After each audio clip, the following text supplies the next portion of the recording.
بسم الله الرحمن الرحیم.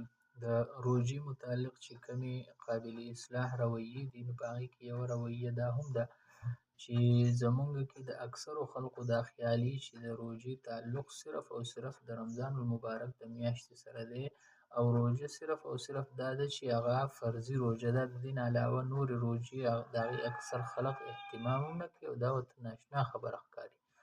که څوک د رمضان المبارک نه او د هغې مشهورو ورځو نه چې کومې مشهورې ورځې لکه د اختر نه وروسته شپږ ورځې روژې دا اکثر خلک پېژني پکې بعضې، او دغه شان د عاشورې روژه او دغه شان د عرفې روژه، که د دې نه علاوه په نورو ورځو باندې څوک روژه ونیسي، نو اکثر خلک په تعجب سره دا تپوس کوي، وایي یاره تا نه چېرته په رمضان کې روژې پاتې شوي وي. نو دا رویې ختمول پکار دي. د روژې سره تعلق دا یوازې د رمضان المبارک پورې محدود نه دي ساتل پکار، بلکې د روژې سره تعلق د دې نه وروسته هم ساتل پکار دي.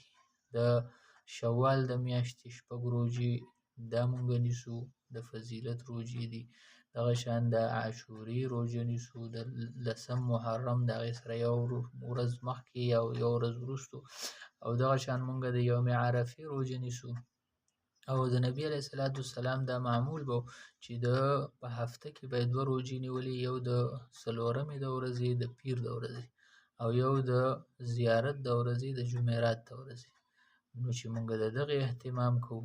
دغه شان د نبي علیه الصلاة والسلام به دا معمول و چې کومې ورځې په میاشت کې هغه د روغې سپوږمۍ دي چې په هغې کې د شپې رڼا وي د سپوږمۍ، نو هغه ورځې به یې هم روژې نیولې. په میاشت کې دغه 3 ورځې، یا 14مه، 14مه، 15مه، او یا 15مه، 15مه او 16مه.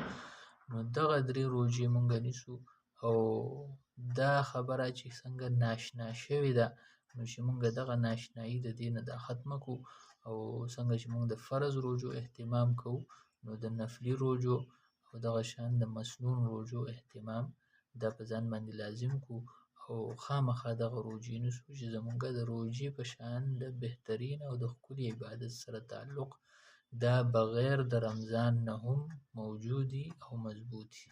الله دې موږ له عمل کولو توفیق راکړي.